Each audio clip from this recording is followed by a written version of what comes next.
Shalom Aleichem, dear brothers and sisters. This week is the second installment for Moses.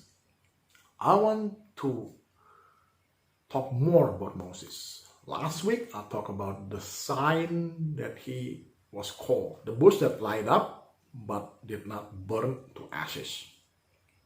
Now this time I want to talk about the power that God bestowed upon Moses. As we read through the Bible, almost all major miracles that God performed through Moses have somewhat relationship with water. First, even the first curse is turning the Nile water to blood. And then he split the sea so the Israelites can cross the sea on dry land. And then not once but twice God bring forth water from rock at Mara and Meribah. Okay, twice. So Moses in this case is the master of water, while Egyptian on the other hand, they are the master of stones, rocks. As we can see, they still have the phenomenal monument, like megalithic remnants of their past glory, the Great Pyramids, the Sphinx, the temples, like Abu Simbel, one of the most famous temples they have. All of these are megalithic structures, which mind-boggling. How do they even build it in the first place, like thousands and thousands of years ago? The technology is still very difficult today. Now, Egyptian managed to do that thousands of years ago. We're talking about what, 2000 years BC? I'm not sure. And even the experts have still some differences about the age of the pyramids and all the other great monuments of ancient Egyptian.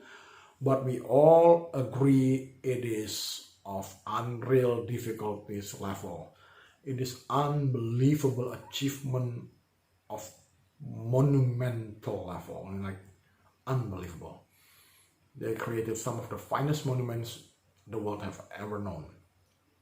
So it is suffice to say they are master of stones, while Moses is the master of water.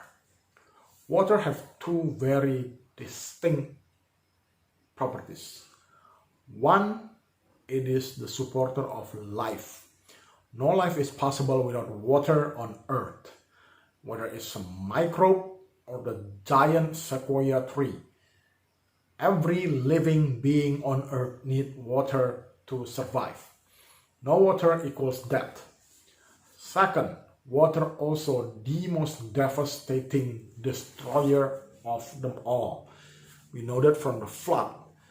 Only Noah's family and the animals that are commanded by the Lord to enter the ark survive, which is why we have the Noah's Ark story. Nothing else on land survived.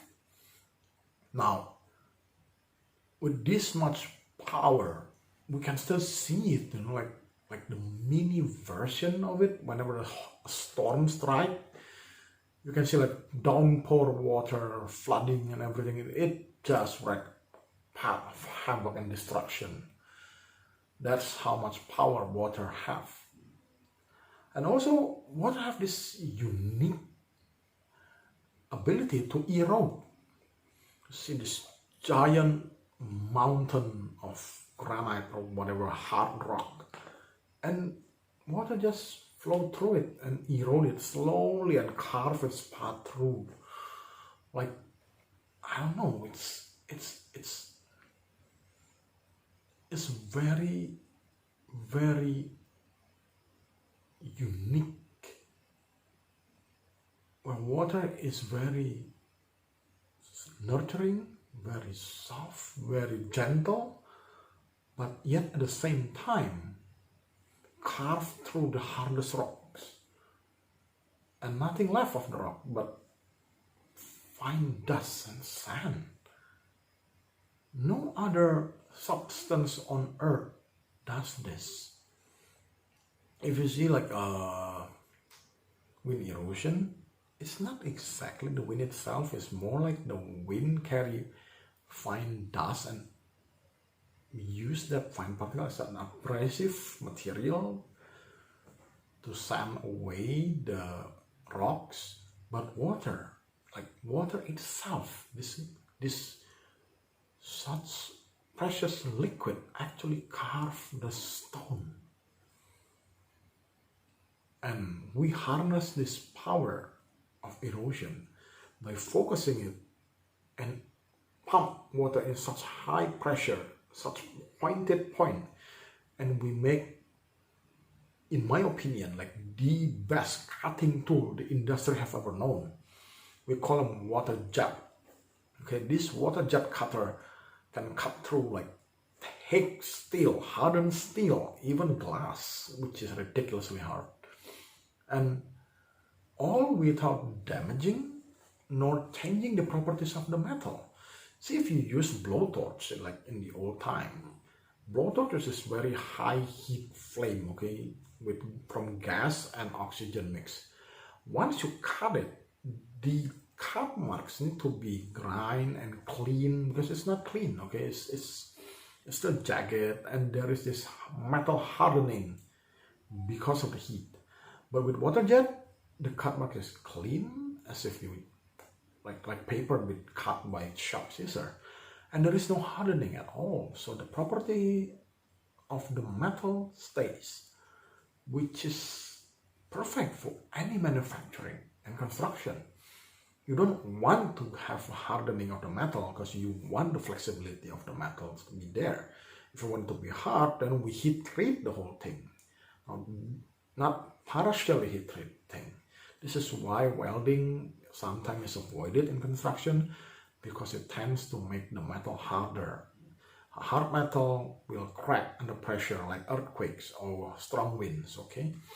So water has this ability to nurture life, yet cut through even the hardest thing. And there is one more property. Water in its liquid form don't have form. When you pour it into a cup, it will become a cup. In a teacup, it will become a teacup. In a bottle, it will become a bottle. This is why Bruce Lee say, "Be water, my friend."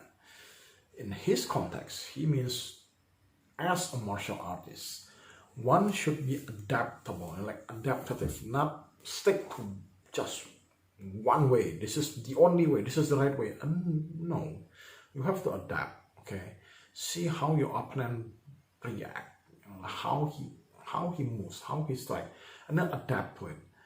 If we stick only to one way, it is very easy to defeat us when the opponent knows how we move. As long as they understand the pattern, the timing, then that's it. Okay, fight is over. Now, if we adapt, and only by adapting to different moves, different martial art style, different timing, that's the only way we will grow. You have to be better. That's why now we can see like mixed martial arts. That's like the culmination of all the best, in martial arts from different branch of martial arts. But more importantly, we must adapt in this ever-changing, like the fastest time of changes in the history of the world. I still remember I have to take this typing lesson back in high school time, and we used this typewriter, and the typewriter was not that nice to work with. Secondly, I can't just backspace, to correct the errors. I have to use those whiteout with the ribbon. And next thing, I experienced so many past technologies that extinct now. The pager, the telegram, the paid phone. You used to like public paid phone with coins and then the cards, and they're all gone. And even the old phone, like regular cell phones, are almost extinct, replaced by the smartphones. Back when I was in college, like early 2000, video call was a big deal. We need dedicated computer, like fast processing power, large memories, and dedicated camera, microphones, set it up with like special connection and so on. It's difficult and expensive and cutting edge at the time. But now, even the cheapest smartphone can do this, through application. Just record it and use this opportunity to learn more and do the best with our life, including enjoy, like rest well and relax. That's also important because a lot of people got so addicted to their smartphones. Be the master, be water. Don't be enslaved by it, okay? Be the master. Use it as a productive tool. So, with that, but it's the end. I wish you all the best.